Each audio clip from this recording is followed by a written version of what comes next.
अधिकार हमारा छीना जा रहा है, हमारे संविधान को ठेस लग रही है सर। हम अपना पूरा अपने हिम्मत से अपना संविधान पाना चाहते हैं ताकि ये लोग हमारे संविधान को छीने ना। के बीच में उसको इतना मारा उस बेटी को, और उसने भी दम तोड़ दिया, उसकी भी बात नहीं उठाई। अभी मुकेश कुमार की जो है हत्या हुई 4 दिन पहले, और उससे पहले एक ब्राह्मण की बेटी को नदी में डालते हैं। पूरा देश सड़कों में आ गया है, और उस लड़की को बाकायदा मुख्यमंत्री जी सरकारी पैसे, जो लोगों की जो है टैक्स का पैसा है, उस पैसे से 25 लाख रुपए देते हैं। तो हम लोग आज हमारे देश की 90 करोड़ से भी ज़्यादा जनसंख्या SC, ST, OBC and minority की, जिनका भविष्य अंधेरे में है, उसको उजाले में लाने के लिए हमारा प्रयास है। बाबा साहब ने कहा था कि आर्थिक क्रांति के बाद सामाजिक क्रांति आ जाएगी, और फिर सामाजिक क्रांति के बाद राजनीतिक क्रांति आ जाएगी। आर्थिक क्रांति बहुजन समाज में आ चुकी है। सामाजिक क्रांति के लिए 6 तारीख को, जिस दिन बाबा साहब का परिनिर्वाण भी हुआ था, हम है तो दुख की घटना, लेकिन उसी दिन हम सामाजिक क्रांति ला के छोड़ेंगे।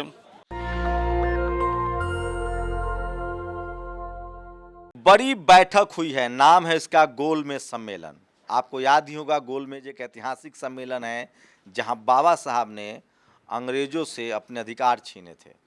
आज एक बार फिर से भारत में एक गोलमेज सम्मेलन हुआ है। बहुजन समाज के वो तमाम लोग एकजुट हुए हैं, और 6 और 7 दिसंबर को दिल्ली के रामलीला मैदान में एक बड़ी बैठक होने जा रही है, ताकि इस देश के किसी भी एससी, एसटी, ओबीसी माइनॉरिटी के साथ सामाजिक रूप से, राजनीतिक रूप से, आर्थिक रूप से कोई अत्याचार न हो। लगातार जाति के नाम पर, धर्म के नाम पर इस देश में अत्याचार हो रहा है, उसके खिलाफ समाज ने, इसको आप इस तरह से देख सकते हैं कि जो समाज के वो लोग जो सामाजिक रूप से आंदोलन चलाते हैं, जो समाज में बेहतर काम करते हैं, राजनीति से कोई लेना देना नहीं है, किसी पॉलिटिकल पार्टी से कोई लेना देना नहीं है, ये सब समाज के वो लोग हैं जो अपने आर्थिक और सामाजिक हैसियत से एक बेहतर मुल्क बने, संविधान पूरी तरह से लागू हो और इस देश में समानता हो, सबको बराबर का अधिकार मिले, उसको लेकर एक 6 और 7 दिसंबर को रामलीला मैदान में बड़ी रैली हो रही है। महिलाओं की भी बहुत भागीदारी है। क्या नाम है? गीता यादव, बुराड़ी से। क्यों आप लोग 6-7 को बैठक कर रही हैं? सर, हम अपने बहुजन संगठन का अपना अधिकार लेना चाहते हैं। जो अधिकार हमारा छीना जा रहा है, हमारे संविधान को ठेस लग रही है सर। हम अपना पूरा अपने हिम्मत से अपना संविधान पाना चाहते हैं ताकि ये लोग हमारे संविधान को छीने ना।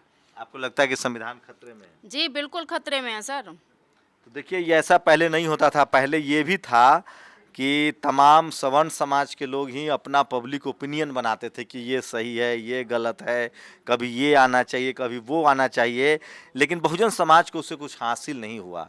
अब बहुजन समाज ने साफ साफ तय कर लिया है कि उनकी नुमाइंदगी, चाहे राजनीतिक नुमाइंदगी हो या सामाजिक नुमाइंदगी हो, वो उन्हीं के लोग करेंगे। कहाँ से आए सर? मैं उत्तराखंड से, मेरा नाम अय्यूब हसन है। जी हाँ। क्या, क्यों बैठक किया? हमने बैठक की है कि हम अब जो है, जिस तरह से हम लोगों के साथ अत्याचार हो रहे हैं समाज में, और उसके अगेंस्ट हम लोग अब जो है एक विचार कर रहे हैं। हम लोग 85% लोग हैं, और इस सरकार से हमारी उपेक्षा होती है हमेशा। अब हम विचार कर रहे हैं कि नहीं, हम एक नई विचारधारा के साथ और एक नई विचारधारा, एक नई व्यवस्था देश को देंगे। क्या नाम है आपका सर? सर, मेरा नाम अमृत लाल है, मैं ये दिल्ली से हूँ। और ये जो आज रामलीला मैदान में जो प्रोग्राम रखने जा रहे हैं, तो इसकी बस यही है कि आज जो लोकतंत्र एक शब्द है वो पूरी तरीके से कंडम किया जा रहा है।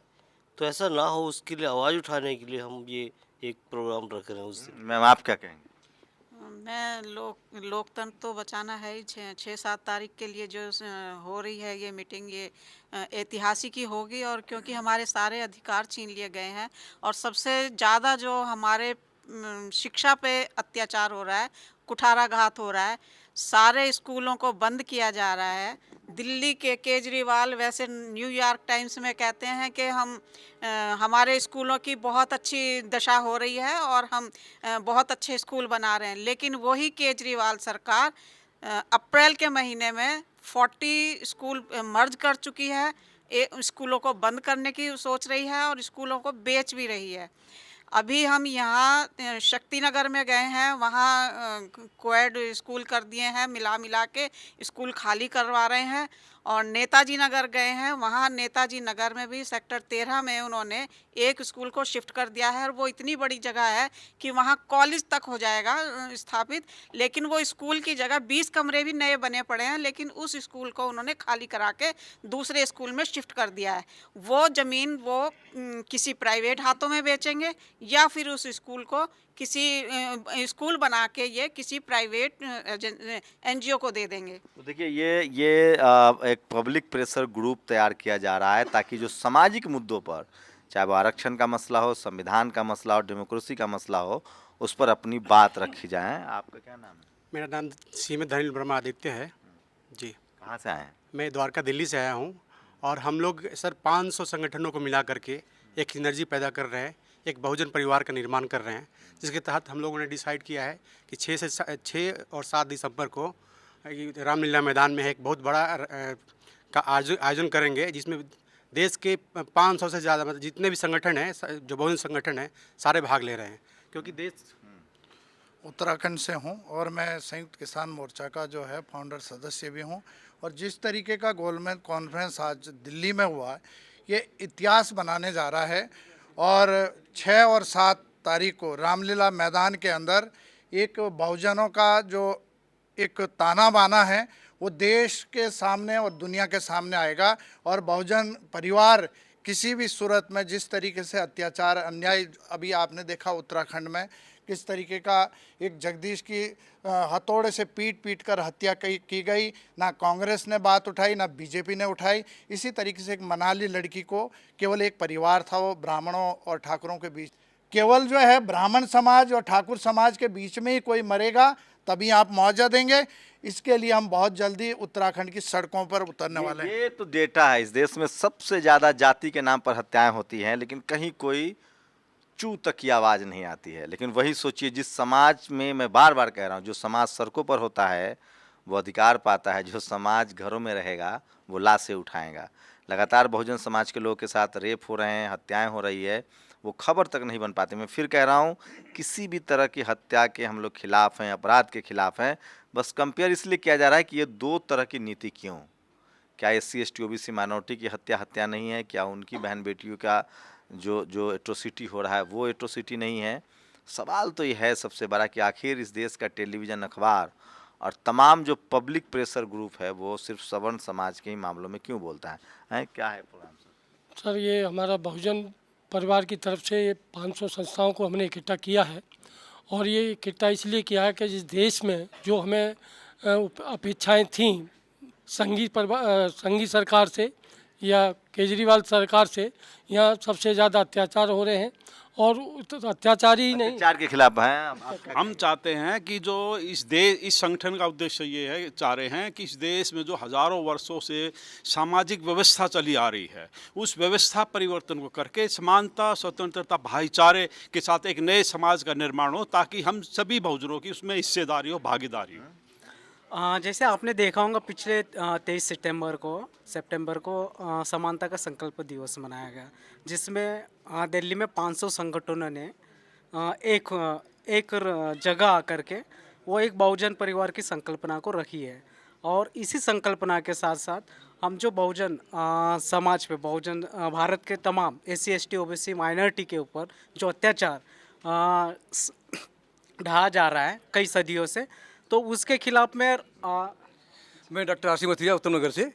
ऐसा है कि आज भारत में लोकतंत्र और संविधान दोनों ही खतरे में है। तो जैसा कि लोकतंत्र का मतलब यह है कि जनता का शासन जनता के द्वारा जनता के लिए, लेकिन भ्रष्ट। मेरा नाम नवल सिंह है, दिल्ली से ही हूँ। आज हमारे देश की 90 करोड़ से भी ज़्यादा जनसंख्या SC ST OBC और माइनॉरिटी की, जिनका भविष्य अंधेरे में है, उसको उजाले में लाने के लिए हमारा प्रयास है। मैं डॉक्टर SP विरदी हूँ। एक्चुअली जो हमारे समाज के एक करके अधिकार सारे ख़त्म किए जा रहे हैं, उसी को मेन इशू लेके हम रामलीला मैदान में 500 संगठनों का 6-7 दिसंबर को दिल्ली के रामलीला मैदान में ये एक महारैली बहुजन परिवार की जो होने जा रही है, इसमें हजारों संगठन, लाखों की संख्या में लोग दिल्ली पहुंच रहे हैं। और आपके चैनल के माध्यम से पूरे देशवासियों के, बहुजन समाज के लोगों से निवेदन, दुनिया भर में देखते हैं लोग, बिल्कुल नहीं देखते। ये एक ऐतिहासिक दुनिया भर में भी चैनल देखता है, लोग दुनिया भर के लोगों से अपील कर सकते हैं। दुनिया के लोगों से अपील करता हूँ, तारीफ भी हम लोग अपील करता हूँ कि ये जो 6-7 दिसंबर को एक महारैली कह लो, एक महा आयोजन कह लो, जो बहुजन समाज के लोग पहली बार एकजुट हो रहे हैं, हजारों संगठन जो है दिल्ली पहुंच रहे हैं। सभी देशवासियों से अपील करता हूं, बहुजन समाज के सामाजिक संस्थाओं से अपील करता हूं कि लोग पहुंचे, क्योंकि बहुजन नेता, बहुजन पार्टियां सभी सो चुकी हैं। समाज को जागना पड़ेगा, तभी आपके हक अधिकार मिलेगा। नेताओं का पीछा छोड़ना पड़ेगा और समाज को जगाना पड़ेगा। जय भीम। तो सोचिए, इस देश में 90% आबादी है वो सड़कें बनाता है, वो बिल्डिंगें बनाता है, वो खेत जोतता है, वो पढ़ता लिखता भी है, इंजीनियर भी है, वैज्ञानिक भी है, लेकिन वो पब्लिक प्रेशर ग्रुप नहीं बना पाता है, क्योंकि वो बोलता नहीं है, उसके पास टीवी नहीं है, अखबार नहीं है, मीडिया नहीं है, इसलिए उसकी आवाज़ कहीं उठती नहीं दिखाई दे रही है। इस देश में सबसे बड़ा कोई आतंकवाद है तो वो जाति के नाम पर होने वाली हत्याएं हैं। सबसे ज़्यादा एनसीआरबी की रिपोर्ट देखिए, इस देश में सबसे ज़्यादा पावर सेंटर्स पे अगर कोई शोषण हो रहा है तो वो SC ST OBC माइनॉरिटी का है। जो समाज इस देश में सड़कें बना रहा है, रोड बना रहा है, खेत जोत रहा है, मजदूरी कर रहा है, कार बना रहा है, सब काम कर रहा है, बस वो राजनीति में हाशिए पर है। वो फाइनेंस मिनिस्टर नहीं है, वो इकोनॉमिक वो वित्त मंत्री नहीं है, वो डिफेंस मिनिस्टर नहीं है। और इसी पब्लिक प्रेशर ग्रुप के निर्माण के लिए 6 और 7 दिसंबर को रामलीला मैदान में बड़ी बैठक होने जा रही है। जी सर, जय भीम सर। सोचिए, यही इसी की कमी है। सोचिए, इस देश में 90% आबादी जो है उसकी सामाजिक आंदोलन और सत्ता में भागीदारी शून्य है। जो इस देश को बनाता है, जो आपकी फसलें उगाता है, सड़कें बनाता है, फैक्ट्रियां चलाता है, फोर्स में है, डॉक्टर है, इंजीनियर है, सारा काम वो कर सकता है, बस वो राजनीति नहीं कर सकता है, वो पब्लिक प्रेशर ग्रुप नहीं बना सकता। उसी धारणा को तोड़ने के लिए बहुजनों के 500 संगठनों ने ऐलान किया है कि वो 6 और 7 दिसंबर को रामलीला मैदान में बड़ी बैठक करेंगे। मैं फिर कह रहा हूं, इस देश में बहुजन हर काम सीख गया, बस वो बोलता नहीं है। जरूरत उसी की है कि वो बोले। और अब तो सोशल मीडिया है, टीवी अखबार की भी जरूरत नहीं है। और जिस दिन बहुजनों ने बोलना सीख लिया, यकीन मानिए उनके राजनीतिक, आर्थिक और सामाजिक हक जो है वो सुरक्षित हो जाएंगे। आप लोग की क्या प्रतिक्रिया, अपनी प्रतिक्रिया जरूर दीजिए। कैमरा आशीष के साथ शंभू कुमार सिंह, नेशनल दस्तक, दिल्ली। नेशनल दस्तक की आपसे गुजारिश है कि अगर इसको बचाना चाहते हैं तो नेशनल दस्तक को सब्सक्राइब करने के लिए रेड कलर के सब्सक्राइब बटन को दबाएं, फिर बेल आइकन की घंटी दबाएं। नेशनल दस्तक को बचाने के लिए बहुत जरूरी है कि हर खबर को शेयर करें, लाइक करें, कमेंट जरूर करें।